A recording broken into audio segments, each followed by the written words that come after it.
tasses de thé, voilà. C'est le Warman du thé à terre. Enfant du marécage, c'est comment non? Bon, il fait cette vidéo pour conclure sur le sujet de la famille riche et la famille pauvre. Enfin, deux jeunes qui sont en Europe, l'autre a 30 ans, la fille a 25 ou 26, bon bref. Et ils ont voulu se marier au Cameroun. Et la famille de la fille était une famille riche. Et les parents de la fille voulaient imposer le mariage à Yaoundé totalement et rien à Douala. Les parents du gars n'étaient pas d'accord. Bref, j'ai mis sur le terre, j'ai fait la vidéo. Avant, j'ai expliqué, j'ai vu les commentaires des gens qui disaient que la famille du gars est complexée. Et j'ai donné mon avis, jusqu'à là ça n'allait pas. Alors, je veux donc prévenir le Cameroun. Écoutez, Camerounais. Quand on est comme moi, quelqu'un qui est sur la terre depuis des années, quand on donne son avis, on ne suit pas les tendances. Ou vraiment ne suit pas les tendances. Quand je donne mon avis, je ne regarde pas ce que la tendance est sur Facebook. Je ne regarde pas dans quel sens les commentaires vont dans mon sens ou pas. Je regarde ce qui m'intéresse d'abord dans ma tête. La conviction et le bon sens. Nous ne sommes pas des grands intellectuels. Nous ne sommes pas des gens on ne connaît pas tout. Mais on connaît un peu de tout. C'est déjà pas mal. C'est-à-dire qu'il y a ce qu'on appelle le bon sens familial. Quand j'expliquais que le père de la fille a beau aimer sa fille, il ne peut pas imposer totalement tout. Ça va créer la tension dans les mariages. Vous avez dit non, le vin d'honneur, machin. Là, après la dot, le père n'impose plus. Même si c'est moi, je ne peux plus imposer. Ça s'appelle le bon sens pour permettre à la famille du gars de se sentir à l'aise. Et les parents du gars avaient raison.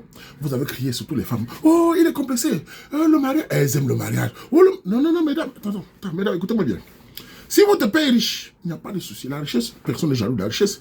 Que votre père organise le plus grand anniversaire avec des milliards, il n'y a aucun problème.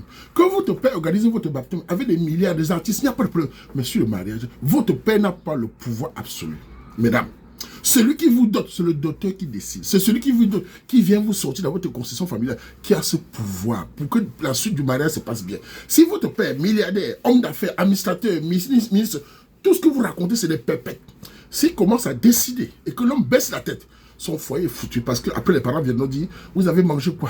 Ma fille, je te donne une voiture. Ma fille habitait ici. Le gars est comme un gigolo. Donc, si dans ces couples, vos parents ont l'argent, cherchez un homme riche de votre classe. Vous faites ce que vous voulez, vous achetez des avions. Mais si vous cherchez un homme qui a le moins d'argent que vous, vous devez composer avec sa culture et sa famille aussi. C'est ce qui s'est passé. Moi, j'ai trouvé que le père de la fille a réagi, il a compris. Respect. Heureusement que vous, en tant que papa, vous avez compris que voilà, c'était un peu exagéré parce qu'on ne peut pas dire à un parent que viens ici, machin, ça ne marche pas. Le père du gars aussi a bien réagi. Maintenant, le ballon est mis à terre, il va avancer doucement. Le gars m'a dit, non, il a vu le message de la fille a bien réagi. Restez petite sœur, c'est très bien. Ton message est fascinant. Personne n'a critiqué ton message. Tu as parlé avec le cœur. On a vu que tu as fait une erreur et tu reconnais l'amour de ton homme. Apprenez à soutenir vos hommes. Ils seront très à l'aise. On sent que ton foyer est bien parti. On sent que tu es une fille bien posée. On sent que tu as dit dans ton message, quelle que soit la suite, je te suivrai partout. Peu de femmes parlent comme ça. Certaines femmes sont tellement concentrées au mariage qu'elles oublient que l'homme est important dans le mariage. L'homme n'est pas seulement un poteau, il vient se mettre comme ça. Tu prends ta bague, tu montes tes gros mollets, tu cries, encore. Il faut parler au mari comme il parle à toi. L'homme qui vient te t'aime beaucoup. Tu dois aussi montrer l'amour. Donc ma soeur, c'est bien. Le gars, de toute façon, il y aura mariage. Et les parents vont se voir. Ça va se passer. Tu as bien parlé. Le gars m'a dit, il a dit, le gars là, mon franchement, je parlais comme ça pour qu'elle comprenne. Il est même content qu'il est venu sur la page. Ça a montré que les deux familles se parlent maintenant. Chacun se respecte. C'est ça les Camerounais. À vous les Camerounais, certains d'entre vous. Je sais que la famine est quelque chose de grave. Je sais que quand on a faim, quand on est pauvre mentalement, dès qu'on voit l'argent, on perd sa dignité. Mais s'il vous plaît, ayez un peu de fierté dans la vie. Nous ne sommes pas des arrogants, nous ne sommes pas des petits, nous sommes des gens fiers. C'est-à-dire que malgré notre situation, même si j'ai 100 milliards aujourd'hui, vous ne me verrez pas changer. Parce qu'il faut dissocier l'argent et ce que tu es, et ta culture et ton éducation. Ce n'est pas parce que tu as l'argent que les parents d'une fille pauvre. Moi, si j'ai l'argent, je vais dans une famille d'une fille que ses parents sont pauvres. Je ne vais pas écraser les parents, je vais respecter la fille, respecter les parents de la fille. C'est ça. Si j'aime cette fille, c'est parce que les parents l'ont bien éduquée. Donc vous les femmes, vos parents ont l'argent. Vous dites au gars, tais-toi, cherchez les gigolos. J'ai vu des mariages au Cameroun où le gars n'a rien, il se met comme ça. On l'habille, on met la veste. Les parents du gars viennent, on les met dans un coin. Tu vois un mariage de 500 personnes, la famille du gars c'est 10 personnes, ils n'ont rien. On les met dans un coin, la mère du gars est là, le père du gars est là, on l'humilie parce qu'il n'a rien. Mais quand vous tombez sur les gens, même s'ils n'ont rien. Et en plus, j'ai pas compris. Le gars en Europe, ses parents sont battus là, il travaille, il a besoin de parents riches. Non! Camerounais, voilà enfin ce que vous avez vu. Que ça serve de leçon aux jeunes. Vous les jeunes, les longs yeux vont vous tuer. Dès qu'on parle d'argent, vous perdez le nom. J'ai vu des hommes dire, si c'est moi je me marie, mais ta dignité au gars, tu vas parler en Ghana comment? Et je vais même vous dire, mesdames, écoutez bien, Camerounais, le père d'une fille milliardaire n'a pas le droit d'acheter une voiture à sa fille déjà mariée sans demander l'autorisation de son mari. Je m'adresse aux Camerounais qui ont la famille de ventre, qui marchent avec le ventre là. Le père d'une fille milliardaire, moi, si je suis milliardaire, je n'ai pas le droit d'acheter une voiture à ma fille déjà mariée sans demander à son mari, tu veux ça? Car cette voiture peut nuire à son autorité. Chèvre, imbécile, cancre. On n'a pas ce droit. Écoutez dans votre cerveau, la culture est différente. Quand un homme adopte une femme, il a le plein droit. C'est que tu veux donner l'argent à ta fille, tu demandes. Parce que l'argent que tu donnes peut casser son autorité. La fille va dire, ah, mon père va donner l'argent, tu es que j'adore. Mon père qui t'a habillé. Ce n'est pas bon. C'est pour ça que vous voyez les divorces. Le père doit demander à son gendre, mon fils, on fait comme ça. Il demande à son beau-fils pour le mariage, on fait comme ça. Et ça arrange. Ne viens pas dire, je suis milliardaire, je t'assure une Mercedes. Il vous raconter une petite anecdote. Il y a un couple ici en Belgique. J'avais raconté ça. Le père encourage la fille de prendre un crédit de 47 000 euros. Une voiture de 47 000 euros. Elle a déjà une voiture, non, ça ne va pas. Le père l'encourage, prend une voiture de 47 000 euros.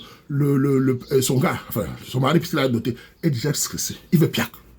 Il me l'a dit en face, grand frère. La façon qu'elle veut prendre le crédit, encouragé par son père, je ne peux pas signer. On a demandé au gars, il ne peut pas signer un crédit de 47 000 euros. Rembourser 700 euros par mois d'une famille qui n'ont pas que des maisons, qui sont en location. Le gars est stressé. On va avoir un futur mère célibataire. Elles ont un enfant qui va bientôt se programmer. C'est père irresponsable. Votre fille, vous devez lui dire, ma chérie, je t'ai bien élevé, apprends à travailler. Suis ton mari, t'as doté, tu es épousé. Ferme ta bouche, suis ton mari, suis ton père. Je ne sais ton père, mais ton mari. Vous venez mettre le poison. Après, c'est le trou, le gars va fuir. Elle prend un crédit de 47 000 euros en Belgique. Le gars va fuir. Voilà comment les gens gagnent les couples. Hein. Donc, je voulais vous dire, les jeunes, ou les jeunes garçons, les jeunes filles, apprenez que la culture n'est pas Hollywood. La culture n'est pas l'ONU. L'éducation, c'est le partage, c'est le respect. Tu viens dans une famille, pauvre ou pas, tu te mets au niveau des gens. Tu ne viens pas dans une famille parce que tu as des milliards. Dégagez, j'ai l'argent. L'autre fille a dit là-bas que il va organiser un mariage de princesse. On s'en fout de princesse. On s'en fout des plus grands mariages. Le bon mariage, c'est le partage de deux familles. Ce n'est pas inviter 1500 personnes, passer à la télévision, mariage de princesse. Le mari est quoi, là? Le mari n'a pas d'autorité? De toute façon, je comprends les gars qui n'ont pas que la pauvreté d'esprit. Un mec comme le Warman, qui a l'esprit de Warman, si ton père est grand homme d'affaires, plus grand administrateur de tout ce que tu veux, il a les milliards. Si tu acceptes d'épouser un homme comme le Warman, ma chérie, je vais te dominer. C'est-à-dire que ton papa, malgré ses gardes du corps, malgré ses soldats, je lui dis, répète avec tout le respect, c'est moi qui ai épousé ta fille, elle m'accepte moi le Warman, c'est moi qui va dicter la règle. Ou bien tu m'envoies en prison, ou bien tu me bolais. Tu ne peux pas venir décider chez moi comme tu veux. Je suis un homme, respecte-moi et te respecte. Je ne viens pas chez toi décider. J'ai épousé ta fille, c'est moi qui l'ai monté sur elle. C'est moi qui l'ai fait des enfants. C'est ça l'autorité familiale. Le père doit composer avec tout le respect. Un père bien éduqué va dire, mon fils, tu as raison. Il s'est très content. Un homme qui a du caractère. La preuve, le père de la fille a apprécié le gars. Il dit, le gars du caractère. Désormais, ils auront un foyer stable. Tu ne peux pas venir me dire, ouais, ma tête, toi, tu n'as rien. Tu es un petit ouvrier. Mon père est milliardaire. Il va acheter un terrain, c'est fiche-moi comme ça. Dégage! Sortez chez moi! Ah, pas que les brises, ça. On dit, on dit, même quand on dit, papa, mon YouTube, nous c'est nada. Dignité, c'est quoi? On peut t'amener de mes yeux, mon jour, et papa, fiche-moi le camp. J'ai les bras coupés, moi, mais ça va l'argent. Qu'est-ce que c'est ça, ces Camerounais mendiants qui n'ont même plus de dignité? Alors, on va dire, famille, mes yeux, tu m'as aboué, tu m'as, baba, la famille qui respecte, ils vont avancer doucement, et nous, les souhaitons le bonheur. À ces garçons, gars, tu es une bonne femme. Tu es une bonne femme, je te dis ça. Cette fille est bien, va l'épouser et tu l'enceintes directement. Parce que quand on marie, on doit épouser, on doit enceinter les femmes. Oui, oui, si ça marche, parce que la nature est ce qu'elle est. Quand tu te maries, tu l'enceintes, elle devient manie. Comme ça, vous faites votre vie. Tu fais des juniors, ou tu fais des petits juniors. C'est très bien. En tout cas, petit frère, tu as la chance. Cette fille est très bien. Moi, j'ai lu son sujet, ça m'a beaucoup touché. On sent une fille qui est bien éduquée. Même d'abord, elle n'a jamais dit qu'elle est l'enfant de famille riche. Elle a dit qu'elle a. Non, c'est bien. Son père l'a bien éduqué, sa mère l'a bien éduqué. Et toi, tu es bien éduqué. Vive le Cameroun, vive le mariage sans prétention, sans domination inutile. Si vous avez des milliards, c'est pour vous et votre famille. Le pauvre a sa part et sa famille. Chacun vit sa vie. Il n'y a pas de complexe. Le complexe, c'est le paresseux et le faible. Vive le Cameroun.